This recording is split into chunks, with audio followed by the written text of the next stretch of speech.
Hello,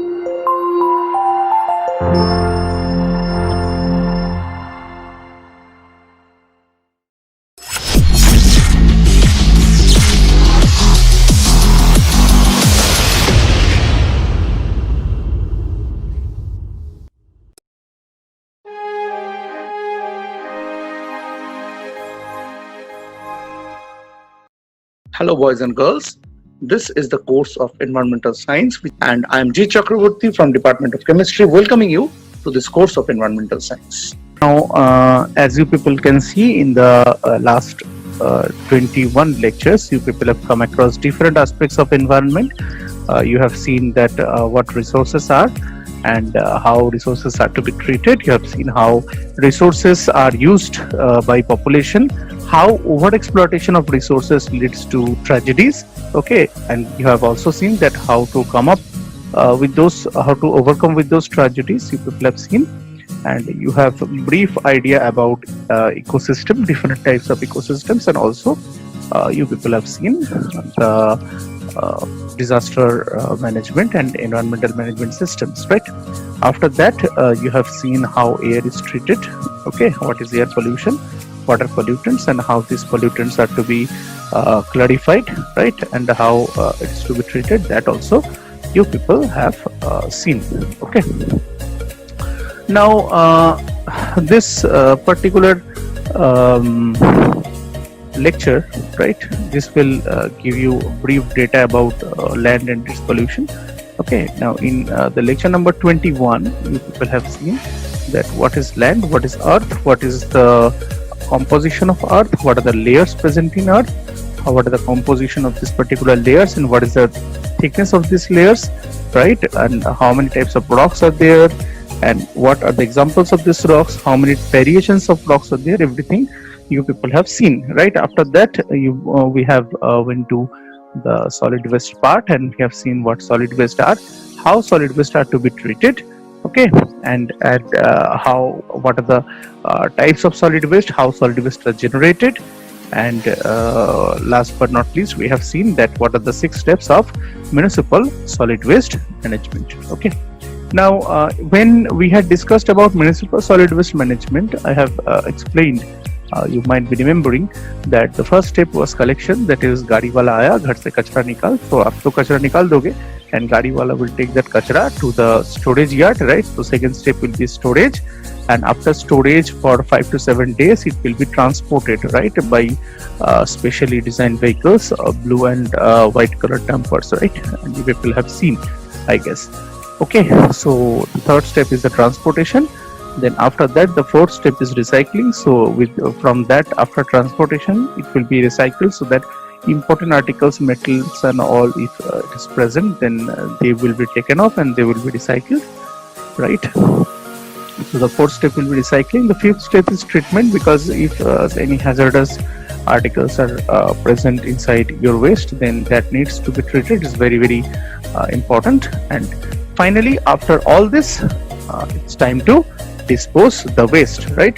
Now in the last lecture, I have told you that there are 4 specially designed processes by which this municipal solid waste are disposed, and today in this lecture we will see this disposal methods, right.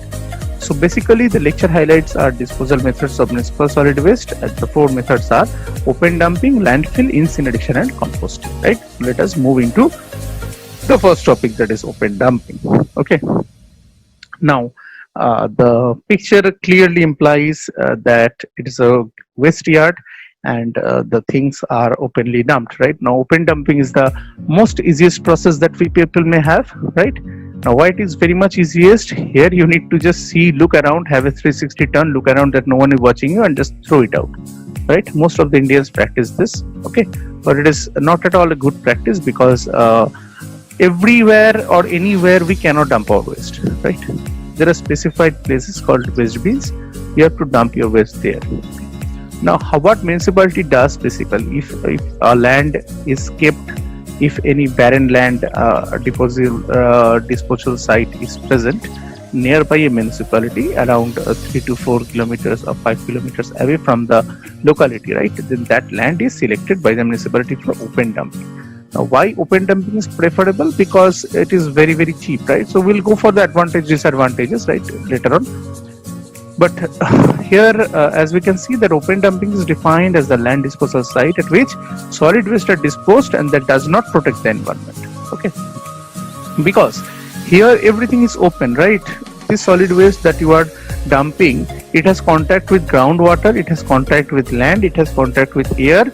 Easily rats, rodents, scavenger can just feed on this particular waste. Okay, it is a very good breeding place for rats and all, and it is a very good eating place for vultures, right?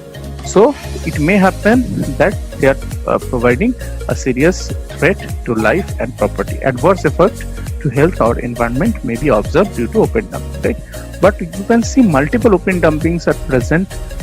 Plenty of open dumping are here and there in our country, in our locality. So why? Because the main advantage of open dumping is that it's very easy and cheap. Just go and dump it out, and it requires very, very less capital and less labor. To be honest, only one driver is required because that particular person is supposed to take the truck, right? As it is dumped, no persons are required to get it empty. Just dump it out and just return back. So nothing is required, only one driver and one truck is fine for open dumping process. Okay, that's why this is the advantage. It is very, very cheap and very less capital is required and very less labor is required basically. Now what the disadvantages are?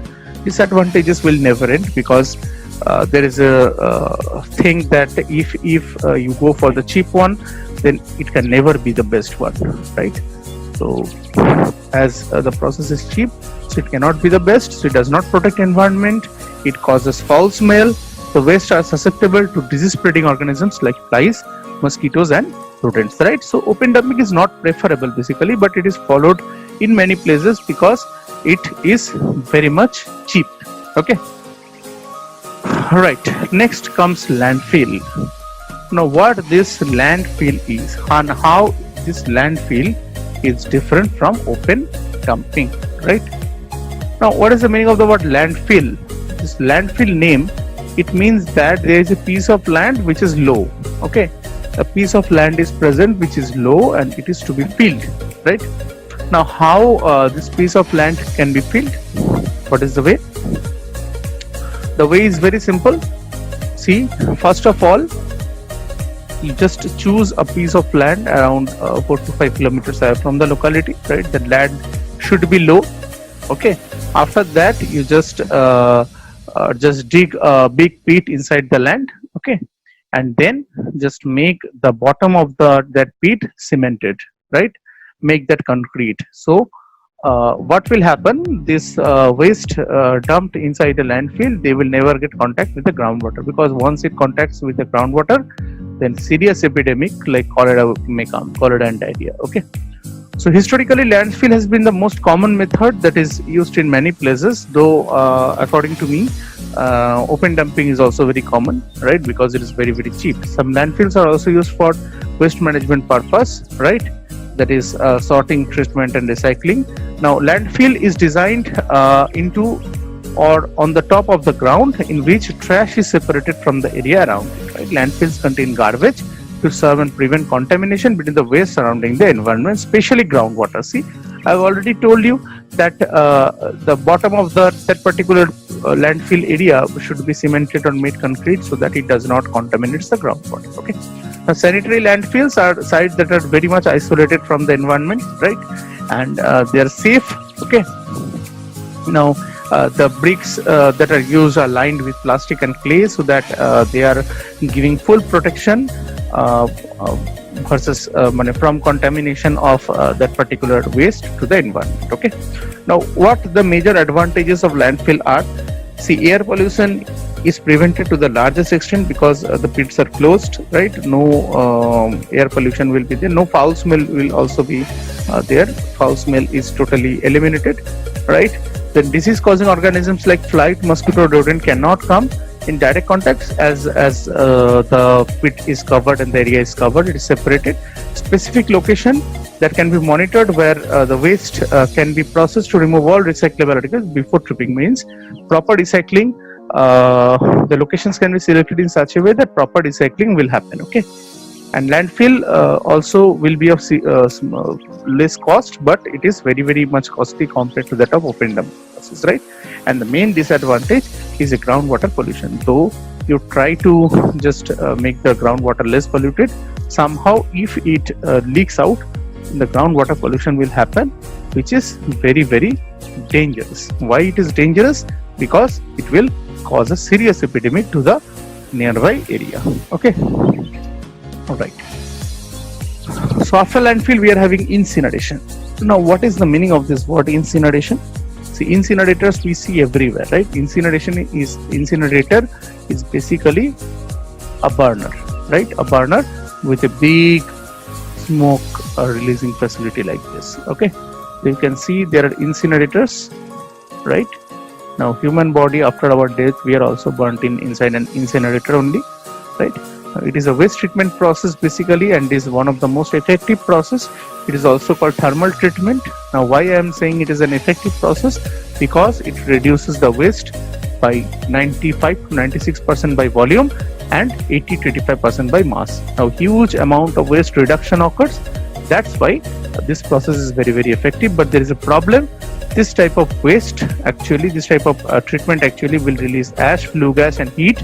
Heat will be utilized for boiler purpose and for generation of electricity, but these flue gases and ash, these are harmful to us. Okay, this is one of the major problems in making an incinerator, right? So basically there are three types of incinerators. One is rotary kiln, in which the rotation wise the kiln is present in such a way that overall the uniform heating occurs, right? And open pit incinerator is there, and controlled air incinerator is there. So three different types of incinerators are there that we people can discuss, right? And incineration is very important. Why? Especially for biomedical waste, because biomedical waste has no disposal techniques other than incineration, because they may contain bacteria, virus, and several things, right? So there is only ways to burn them out, right? So this is basically incineration. Now, what the advantage of incineration is? See, it results in utilization of energy generated through oxidation reaction, and reduction of amount of waste is huge. Basically, the main aspect is the generation of electricity. Huge amount of electricity can be generated, because see, in our country, how electricity is generated? Not only our country, in several countries, how electricity is generated? Tell me. The main aspect of generation of electricity is by burning of coal, right? So coal is burned, and with that particular energy, water is boiled, right? And that boiled water produces steam. That steam rotates the turbine, right? And that turbine results in the formation of electricity, right? Now, if we can do it that way, that instead of coal, we are using the waste, right? We will burn the waste, and that will make the water boil and results in formation of steam. That steam will rotate the turbine. Same process, just coal will be switched over by waste, right? If that is done, then it is a huge what I can say, good thing for our society and mankind, right? Now, several countries are there. Scotland is there. It has actually they are buying waste, solid waste from all the world, right? Because they use 90% of this waste, burning of waste, for their energy generation process, right?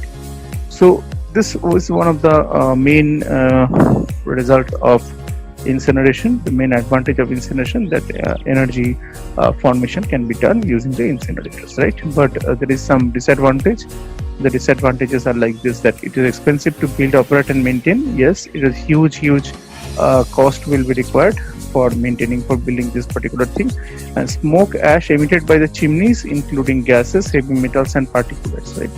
Now, smoke, ash, definitely it will be released, but what we can do, we can have a smoke precipitator, so that this smoke, before getting out of the chimneys, the carbon particles, they are precipitated, right?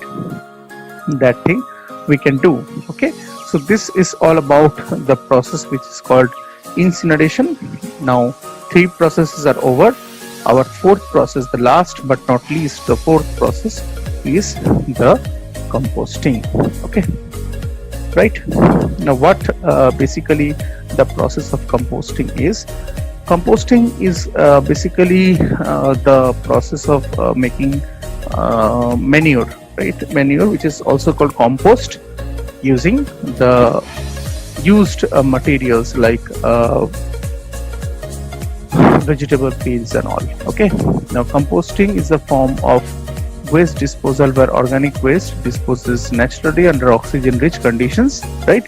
Food waste such as banana peel, coffee grains and eggshells are great items for compost, right? Okay, so we can take this type of articles, food articles like eggshells and vegetable peels and all, and make this type of compost, which can be used for plants, which can be used as manure for the plants. Okay, now what are the advantages of this particular process is foul smell. There is no chance of foul smell. Flies and mosquitoes cannot breed. Harmful pathogens are killed. NPK is obtained. NPK means nothing but manure and fertilizer. Excessive use of fertilizer is reduced. Now here one important fact is that one very important fact actually comes in. That is how this compost is to be prepared, right? So basically a pit is to be dug into the forest, not forest, into the ground, right? And this type of vegetables and all, they are to be incorporated, vegetable peels and eggshells and all. These are to be incorporated to that particular pit. It is to be covered, and several chemicals are to be applied such that, not chemicals actually, organic bacteria and all, just like remaining tea leaves and all, this type of things if we add, then it will trigger the composting process. Okay, right? And if you add a little bit, actually basically it needs bacteria, so previous made compost also if you add there, then it will be a very beneficial thing, right? Just like we use little amount of card to make new card. Okay, this type of thing. Now what is the basic disadvantage? You know, it's dirty and will give you a foul smell, because things will rot, so the smell will not be very good. Okay, this is all about composting thing, right? Now next, number 5, there is a point given recycling, but other than recycling we will discuss about the 4 R's principle. Okay, what is 4 R's principle? You know what the 4 R's are? Number 1 is refuse. The 4 R means refuse, reduce, reuse, and this one, recycle. Okay, now if we refuse, then definitely waste will be reduced. If we reduce, then we need to reuse, and finally everything will come back to recycling. If we recycle, then everything will be very fine. Now what this recycling is, it is the process of converting waste materials into new materials, right? It is alternative to conventional waste disposal. So if we recycle things, then there is no need to dispose them, right?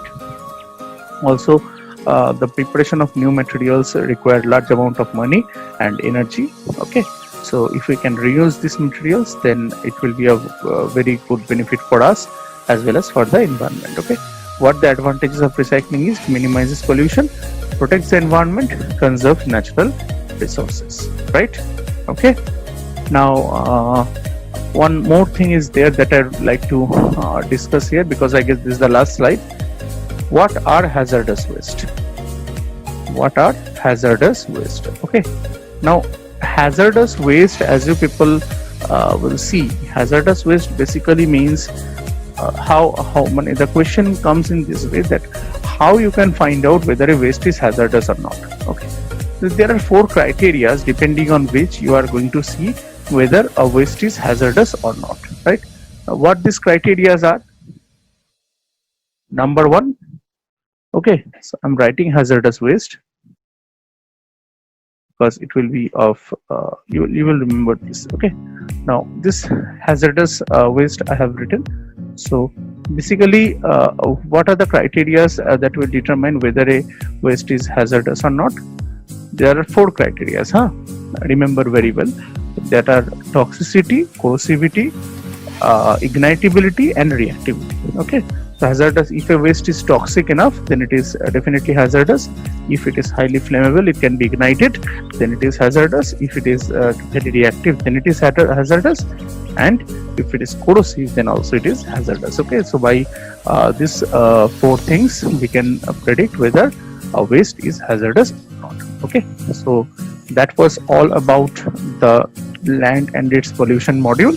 Now there are 2 lectures in this particular module, that is lecture 21 and 22, and we have come across with both the lectures.